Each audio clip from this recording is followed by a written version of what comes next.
জুলাই গণ অভ্যুত্থান কালে রাজনৈতিক প্রতিরোধের উদ্দেশ্যে সংগঠিত কার্যাবলী থেকে জুলাই গণ অভ্যুত্থানকারীদের দায়মুক্তি দেওয়া হয়েছে।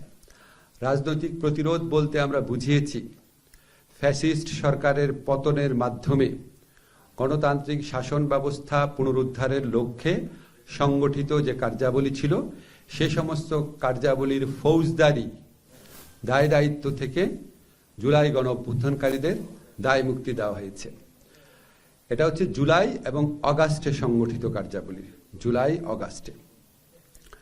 এখন প্রক্রিয়াটা কি হবে? প্রক্রিয়া হচ্ছে অলরেডি যদি কোনো মামলা হয়ে থাকে জুলাই গণ অভ্যুত্থানকারীদের বিরুদ্ধে ফৌজদারি মামলা, রাজনৈতিক প্রতিরোধের উদ্দেশ্যে সংগঠিত কার্যাবলীর কারণে যদি কোনো ফৌজদারি মামলা হয়ে থাকে তাহলে সেই মামলাগুলো প্রত্যাহার করার পদক্ষেপ সরকার নিবে এবং এখন থেকে নতুন কোনো মামলা করা তাদের বিরুদ্ধে জুলাই অগাস্টে সংগঠিত রাজনৈতিক প্রতিরোধের উদ্দেশ্যে সংগঠিত কার্যাবলীর দায় দায়িত্ব থেকে এর জন্য যদি কোনো নতুন মামলা করা হয় সে নতুন মামলা করা যাবে না।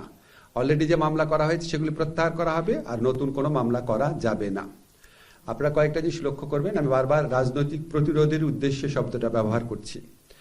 জুলাই এবং অগাস্ট মাসে কেউ যদি রাজনৈতিক প্রতিরোধের নামে ব্যক্তি এবং সংকীর্ণ স্বার্থে কোনো হত্যাকাণ্ড ঘটায় সেটার ফৌজদারি দায় দায়িত্ব থেকে সে রেহাই পাবে না। এখন কোনো হত্যাকাণ্ড ব্যক্তিগত এবং সংকীর্ণ স্বার্থে জুলাই গণ অভ্যুত্থানের সাথে রিলেটেড না, রাজনৈতিক প্রতিরোধের উদ্দেশ্যের সাথে রিলেটেড না, লোভের বশবর্তী হয়ে বা প্রতিশোধ স্পৃহা থেকে ব্যক্তিগত এবং সংকীর্ণ স্বার্থে কেউ যদি হত্যাকাণ্ড ঘটায় তাহলে তাকে দায় মুক্তি দেওয়ার উদ্দেশ্যে আইন করা হয় নাই। আইনটা করা হয়েছে এই ফ্যাসিস্ট সরকারের পতনের মাধ্যমে গণতান্ত্রিক ব্যবস্থা পুনরুদ্ধারের জন্য সংগঠিত কার্যাবলী এবং সেই কার্যাবলীতে কালেকটিভলি যারা ইনভলভ ছিলেন তাদেরকে দায় মুক্তি দেওয়া হয়েছে। এখন প্রশ্ন আসতে পারে কোন হত্যাকাণ্ডটা আপনার রাজনৈতিক প্রতিরোধের প্রক্রিয়ায় হয়েছে আর কোন হত্যাকাণ্ডটা ব্যক্তি এবং সংকীর্ণ স্বার্থে করা হয়েছে যেটার সাথে রাজনৈতিক প্রতিরোধের সম্পর্ক নাই। এটা নির্ধারণের দায়িত্ব আমরা দিয়েছি মানবাধিকার কমিশনকে।